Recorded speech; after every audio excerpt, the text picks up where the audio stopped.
All right, all right, all right. Let's get this thing cracked wide open. Um, Feeling kind of yucky this morning, but decided to roll with it anyways. It's just kind of a thing I'm on where trying to turn my days where I don't feel so good, turn them around into good, productive days. So in that spirit, this is my third video in the series I'm doing on systemic racism and my thoughts on how um, it arises and keeps going in this self-perpetuating cycle, which is this. Again, if you're new to this channel or haven't seen me, watch the first two videos for better background, more in-depth deep dive on this system. But basically, these three boxes: media, peers, experience. You could imagine like a historical glaze covering all those. Doesn't matter how much truth comes out of any of these boxes, from the media, from your peers, from your own experience. What matters is the psychological rewiring that commences from it. And so in the Black and Hispanic culture and community, where the media feeds all of us visual representations of violence against blacks and browns from the cops, as well as Black and brown Hispanic culture and community gets this information from their peers and maybe even first-hand experience. So again, doesn't matter the truth of what's in here. It could be 100% true, 75% true, 50% true. What matters is the neural rewiring that creates a fear of cops, which gets hardwired into our predator recognition brain. We are mammals, and so this is something common to all mammals and common to all people, regardless of your ethnicity or background. Anywhere, we all have this to greater or lesser extents. I think some people actually lack the fear response, and we'll get into that later, especially with regards to Trump. I think he's an outlier. So, anyways, in the Black and brown Hispanic culture and community, when you get this predator recognition hardwired, and cops are in a community, you're always feeling, I mean, this is the exact language I hear repeated. You feel under threat, hunted, and not safe in your own community. Creates this feeling of powerlessness. And then when we have these explicit videos and whatnot, those are more like kind of pressure points and kind of they just open up the floodgates of this undercurrent of what I would interpret it and what is often described as the low level simmer of systemic racism. That creates civil unrest, and you have separatist movements splittering off that just say the whole system's where they're fed up with it. The Black nationalist movement, and then the kind of anarchist, kind of neo-Marxist, kind of separatist movements we're seeing as well too. They just, and some of those movements, the separatist movements, the Antifa, definitely try to co-opt this systemic racism for their own means. And this is very much a mirror to this other circle here, where the larger white culture, they get fed the media representation, peers, stories from peers' experience. They also see video of these civil unrests. I could think back of this going back to the Reginald Denny video of Rodney King and of those riots, where you see the unleash of this Black and brown anger, and that gets fed into the media. Also through peers, also through experience, that could create fear of Blacks and Hispanics in the larger white culture, which also in turn creates a predator recognition in the brains. It gets hardwired that way. Unlike over here, the larger white culture can put their fear into political power, and you also have a splintering off here of actual separatists. This would be the hardline kind of racial nationalists that want separate white states. They play off this, what I refer to as the small r of systemic racism. They play off of it. They say, hey, we know you're scared of blacks and browns. That's natural and that's innate. Come with us. We want to create a separate white state. So the actual white separatists, they feed off of this circle of fear the same way the kind of Marxist and or black nationalists feed over this circle of fear over here. So very much a mirror image. And because this is a larger white culture, they could wield their fear into political power, 3 strikes laws, stop and frisk, stuff like that, differential drug laws. And that, of course, gets fed back into the same machinery here and, on and on. So there's really not like a beginning or end here. That's why I like to use the kind of Egyptian snake eating itself Ouroboros symbology. This is very archetypal. And again, where does it stop? Where does it end? That's it. And this, of course, all needs to be situated in a larger discussion of this being the third act, systemic racism, the third act, going to emancipation, civil rights, systemic racism, getting smaller and smaller in these individual in the power structures that engender the bad systemic racism. So I'm going to make the case that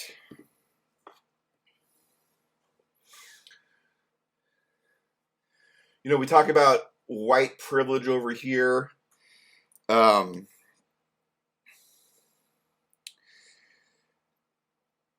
It's really both sides suffering. I'm not saying that whites suffer more. Obviously, they don't. If you're living in a community under fear, it's a differential amount of, let's say, oppression.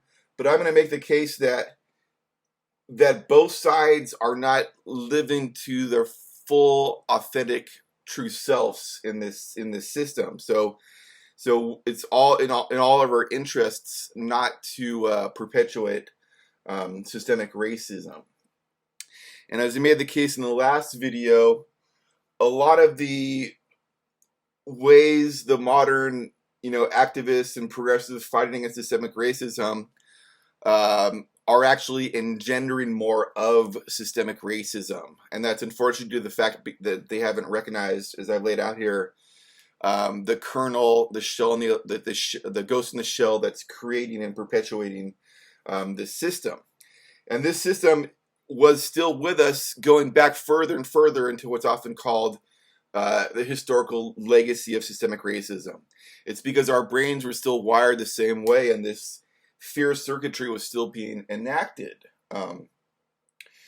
So actually, if you think about it, the two groups that would be most in fear of getting rid of this or quelling or squashing the systemic racist system are going to be the radical anarchists, neo-Marxist, tear it all down groups, because they depend on this fear system to kind of co-opt it. The other group that's going to be most averse to it is the kind of white separatists, white nationalists, because they depend on feeding off the fear. So again, very much mirror images of each other, okay? And so so it's in the interest of the neo-Marxist, anarchist, Antifa bloc to perpetuate the thought that this whole side here is fundamentally hard, capital R, racist. Over here, the white separatists, it's in their interest to perpetuate the idea that over here, this whole block is all, tear it all down, neo-Marxist radicals. So they both kind of need each other to play off this fear, and they need this whole, snake to keep eating itself to grow their political aims. So the point here is you could also imagine this like, I wish I had a rubber band, but this is a rubber band being stretched further and further apart, about to snap. And so it's actually blacks and whites that are at either polar end of this rubber band. So they're actually, I would actually say, suffering the most under this system, the blacks and the whites.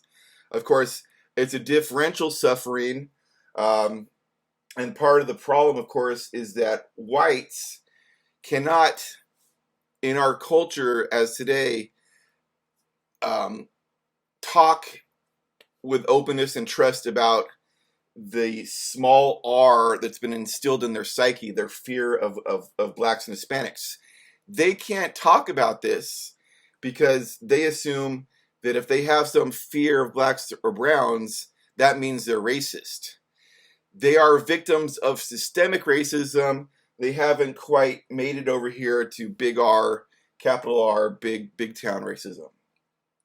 So part of cutting this circuitry is for the larger white culture, which it's not always white people that have this fear. I've heard many blacks and other people of color is the term we use, describe that they often fear of their own people. So this fear has been engendered in, just, you could say, the larger culture itself.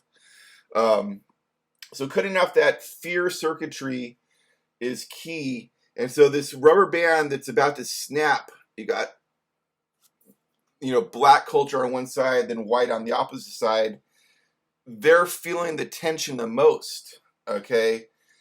And so it's in both groups' best interests. And getting rid of systemic racism would lift up the privilege of both groups. Actually, they could both live their true, authentic selves, and the larger, white culture could come to terms with this systemic racism that's been basically instilled in them. And I would also be open to exploring how what's often referred to as intersectionalism somehow fits in this. And I haven't quite done such a deep dive into this idea of patriarchy, if there's some other system or parallel system of a bug in the system that's creating what's often referred to as patriarchy. I suspect it's going to be a little bit different than how it's usually portrayed from the feminist perspective or from the people that deny it even exists.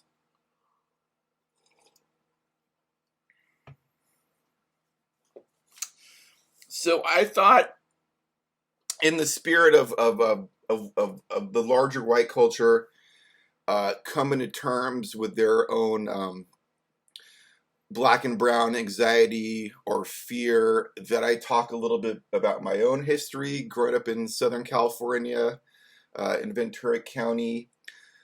I was very naive about race. As a kid, I just didn't understand the history of it. And in, I think, 4th or 5th grade, we were having a discussion on Martin Luther King, and it was a very, you would say, diverse class. Lots of Filipinos in the school I went to, and as well as Hispanics, but not any black people in my class at that time, and not a lot of black people in Ventura County overall. So being naive to what race actually meant, the teacher mentioned in this discussion about Martin Luther King that there are no black kids in our class. To which I said, no, there is. She is, he is, and I was pointing to all these Hispanics and Filipinos and other, what we say, people of color. Although I don't really like that term. People with more pigmentation than me, because I just assumed black meant that you weren't there was basically just white people and black people, and a black person was just people of darker shades than what I was.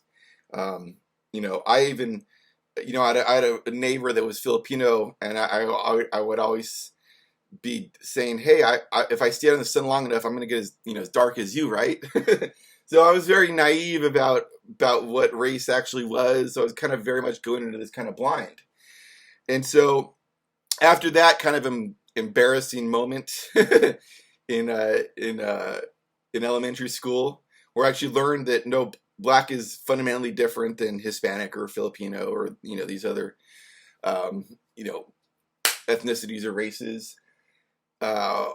We moved to a separate part of town that was even more Hispanic, and really in 6th grade, 7th grade, middle school is where I really started to feel this kind of tension and pull of myself away from these other kids that I had been basically best friends with, and it wasn't really an issue. Now race got kind of inserted between us, unfortunately. And I didn't know where this friction came from as a middle schooler. It was just kind of a sense, a feeling you got in your brain that, why is this kid who I've never met kind of looking at me kind of shady and kind of like he wants to fight me or something? And it could be something, it's just kind of part and parcel to this systemic racism, I think, that gets instilled in us. Maybe their parents complained about the larger white culture or whatever. They just became, I suspect, in fact, I'm pretty sure most people of color would agree with me that they become more racially aware much more earlier than someone like me did. And part of that is because they are in the smaller class against the larger dominant white culture, where especially back then in the 80s and 90s, there was much less visual representation in the media, in news, for these groups in entertainment. So yeah, that was just kind of a digression. I just want to encourage and let people know that to cure this small r, part of it is the larger white culture coming to terms with their own racial history and how they got this fear instilled in them. The good news is the fear is not natural. It could be quelled, and it's that small r that we need to quell in order to quell the further separation and polarization of our culture, of America, which the small r on both sides is fueling these separatist movements on both sides. So if you want to avoid the boogaloo, all these Civil War talk, it's very important to realize how this works and play your part in lessening the tension of this rubber band, bringing it back towards the middle. So that's about it, folks. I hope you have a nice day, and I'll see you soon.